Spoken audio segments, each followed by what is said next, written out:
皆さんどうもこんにちは、たいのすけです。今回は影の色について解説をしようと思います。まず皆さんに知っておいてもらいたいのは、影は黒くないということです。例えばこのイラスト、影の色が変わるとこうなります。また別の色にするとこうなります。こんな色合いの影はどうでしょうか。影、暗い部分の色が変わるだけで随分雰囲気が変わりますよね。絵の雰囲気や空気感が変わったのがわかると思います。今回はまず影の色とは何かについて説明します。その後に影の色を自由に変化させる方法を解説したいと思います。影の色を制すると、そのイラストの世界観を制することができますよ。ぜひ最後までご覧ください。それではスタート。では下書き、線画、下塗りの工程をご覧いただきながら影の色について説明します。絵を描く多くの方は影を黒っぽく塗ろうと思っているかもしれません。でも冒頭で言ったように影は黒くありません。青っぽい影や赤っぽい影、紫系や緑系など影にはいろいろな色があります。影に色がある理由は大きく分けて2つです。1つ目は環境光です。周囲の光ですね。影は光が直接当たらない部分ですが、空や壁、床の反射など周りの光が少し入ります。例えば背景に青い空があると影はそれを拾って青っぽくなります。また赤やオレンジの壁があると影はその色に影響されます。影には周囲の色が反射して入り込む。まずはこのことを覚えておきましょう。2つ目は人の脳の補正です。人間の目と脳は明るい色を最初に強く感じます。暗い部分はその色に引っ張られる傾向があります。そのため影の色は光と対比的に見えます。光が黄色やオレンジなど暖色なら影は青っぽい寒色に見えます。逆に光が寒色なら影は暖色に見えます。これを色順応と呼びます。脳が色を補正する現象の一つで、光を強く感じてそれに慣れると他の部分がその反対色に見えることです。例えばオレンジ色の照明で満たされた部屋に長くいた後に外を見ると青っぽく感じることがありますよね。あの現象です。つまり影の色は周りの光と私たちの脳が感じる補正の結果で決まるんです。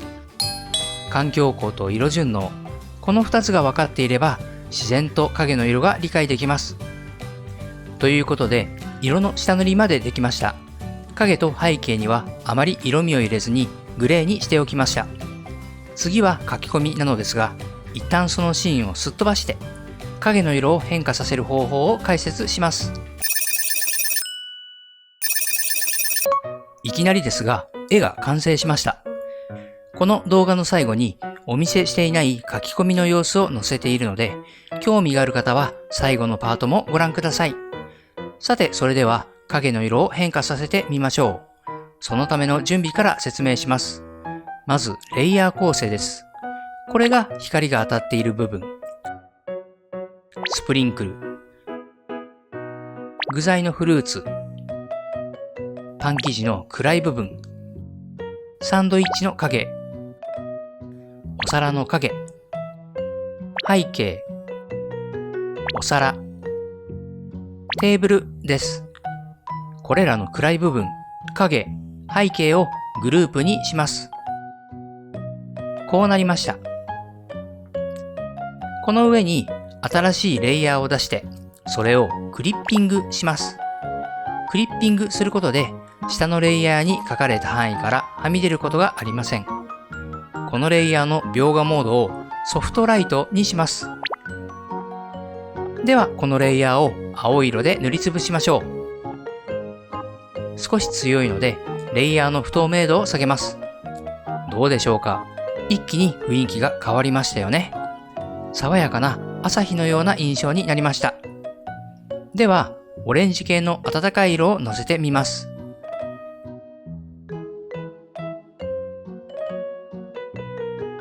どこか懐かしさを感じる雰囲気になりましたね。こんな感じで影の色を変えるだけで絵の雰囲気はガラリと変わります。その時のポイントは先ほどお伝えした環境光と色順応です。影には周囲からの色が入り込んでくるので、背景の色と合わせると自然な絵になります。また影は光の色の反対色に見えるので、光の色も同時に変化させるとより自然な見え方になります。例えばこんな感じですね。暖色の影に対して明るいところに青みを少し入れました。環境光と色順応、この2つを理解した上で、この方法で影や背景の色を調整してみてください。あなたの絵はもっと豊かな表情を持つようになるし、絵を描くこと、色を決めることがさらに楽しくなると思いますよ。それでは最後にお見せしなかった書き込みの様子をご覧ください。ここまでご視聴ありがとうございました。では書き込みの様子です。まずはパンの部分にタッチを入れます。絵としてはここも暗い部分、影に当たります。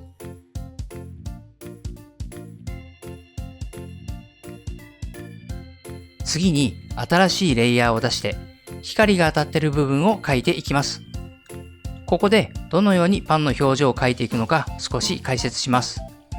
まずは一通り明るい面を描きます。新しいレイヤーを出して明るい面を描いたレイヤーにクリッピングします。ここにテクスチャーを描きます。ブラシはノイズ調整、つぶつぶが描けるブラシです。それを変形します。つぶつぶを選択します。選択された状態のまま、つぶつぶレイヤーを非表示にし、明るい面を描いたレイヤーを選択します。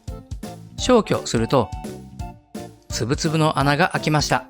パン生地の気泡ですね。選択範囲を移動しながら何回か穴を開けていきます。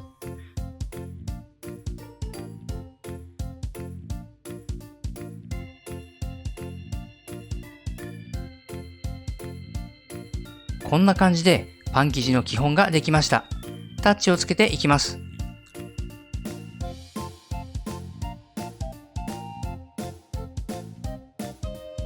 パン生地の暗い部分のレイヤーにもタッチをつけます。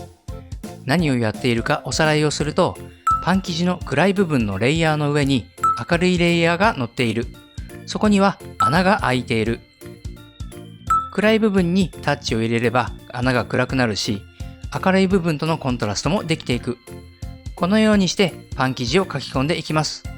こうすることで効率よく書き込みをしつつ、この後影の色だけを調整できるようにしています。パン生地の一部分ができました。こんな感じで明るい部分と暗い部分はレイヤー分けしておきます。この流れで他の部分も書いていきましょう。説明はこれでおしまいです。それでは最後までお楽しみください。